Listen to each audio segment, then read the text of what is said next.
So I know people that hate this movie more than actually like this movie. And I want to tell a little mini story before starting this review.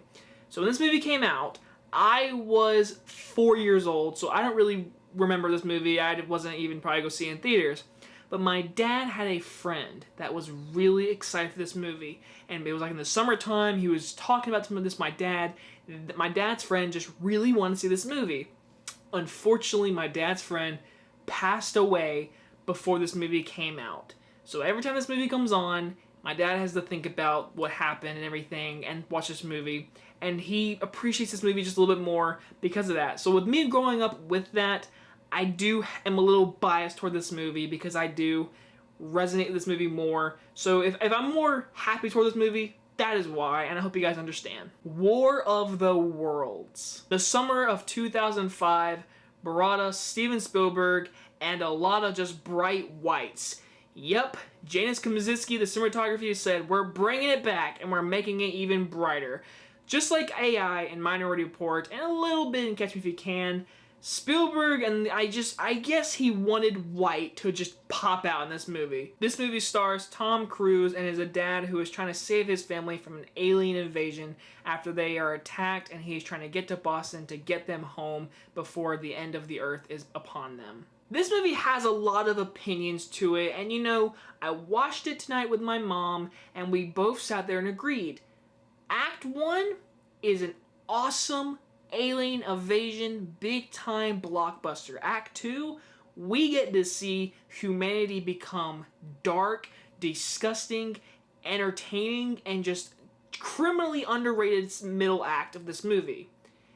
Then we get the third act. We meet Tin Robbins, and yeah, we all agree, and that's why everyone watching this video is gonna say, the first two acts of this movie is awesome.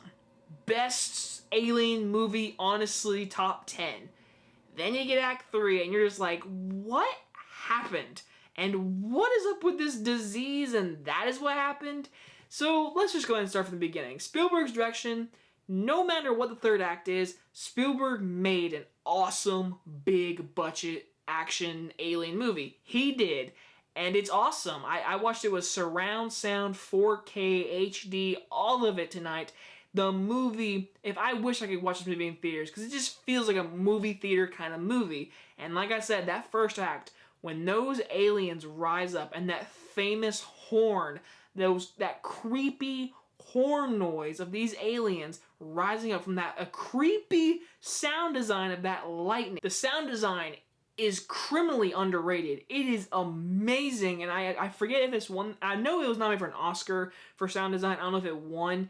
It should have, because again, that lightning noise in the very beginning it's honestly terrifying, and the movie just has great spectacle to it. These crowds of people running and getting shot and turned into dust, and Tom Cruise, his famous running of these houses exploding, and this alien walking around just zapping these people, and it is a great opening act, and him getting in his car and driving away, and then the house exploding. And yes, I know his daughter screams, but it's honestly fair that she screams and cries the whole movie, because that's what she would do in real life. And then we get the second act. The second act of seeing this family go through these struggles of seeing dead people in the river floating. His son trying to join the army, but he won't let him do it because he wants to stay together and get to Boston for his mom. Because the family is very disjointed. Tom Cruise divorced his mother, now he's taking care of his kids for the weekend, and of course an alien invasion happens, and this whole movie we get to see the struggle of him trying to connect with his kids as his daughter's always going to his older brother, and it's kind of sad, especially in the scene with the diner. It's really underrated. In the diner, Tom Cruise is holding his daughter, and she chooses to sit on the other side of the counter and go sit with her brother and cry in his arms. Then we get to see Tom Cruise put his head down and cry. And that's the first time in this movie we really see this man break down. Because this whole movie, he's all laughing and duffy and everything because he's freaking out, but he's trying to keep calm. In that scene, we get to see him break down. Tom Cruise is criminally underrated in this movie. He is so good in this movie. I love him. Especially the scene before that diner scene. It is literally it's one of those scenes I've never forgotten, when the people attack him for that car, trying to literally pull the glass off the car with that guy's hands, and the blood's coming out of that guy's hands, the gun, him grabbing his son and punching him in the crowd, and just them rocking the car and going into the pole. That scene just shows humanity at its lowest, and it's honestly, it's underrated. There's so many just great, awesome scenes in this movie. Just like the scene with the aliens in the very reminiscent of the dinosaurs in the kitchen, the raptors, toward the end of course, Tim Robbins and this whole house section we'll get to in a second. But again, those first 2 acts of this movie is honestly A- material. The CGI, the sound design, the acting, the entertainment value of this movie, the first 2 acts are honestly so solid. But before we get to Tim Robbins, there's also another just really awesome scene. It's the boat scene. It's one of my favorite shots in this movie. It's so underrated. We see a crowd of people trying to get onto this boat, whatever, and then we hear the birds go across the town. We hear the trees crunches, and the daughter notices what's going on, who's played by Dakota Fanning, and we see the birds go to the trees, and the tree crunches, and we see the alien ship rise up, and there's a great wide shot of this little town and the aliens standing in these hills just looking down at them, and then the horn goes off. So good! And then we get John Williams' great boom, boom, boom, boom, boom, boom.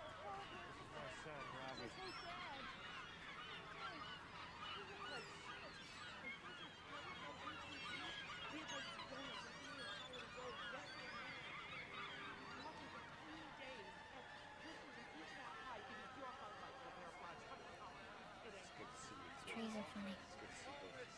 We're gonna move a few cars out of the way to create some more space. You're gonna have to give us a few minutes. But don't worry, there'll be plenty of room for everybody.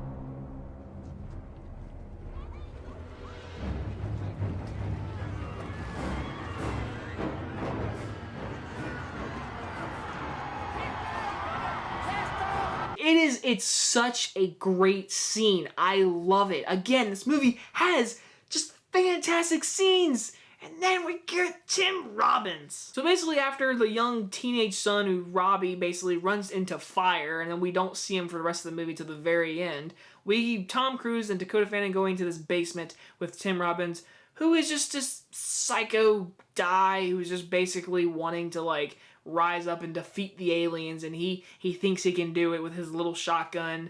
But in between that scene, we do get a really cool and really great blocking scene of these aliens coming down into the basement, and our 3 characters are hiding from them through little walls and trying to get around them. Like, it's really cool stuff, and it's really well edited, and of course it's definitely referenced toward the raptors in the kitchen kind of stuff.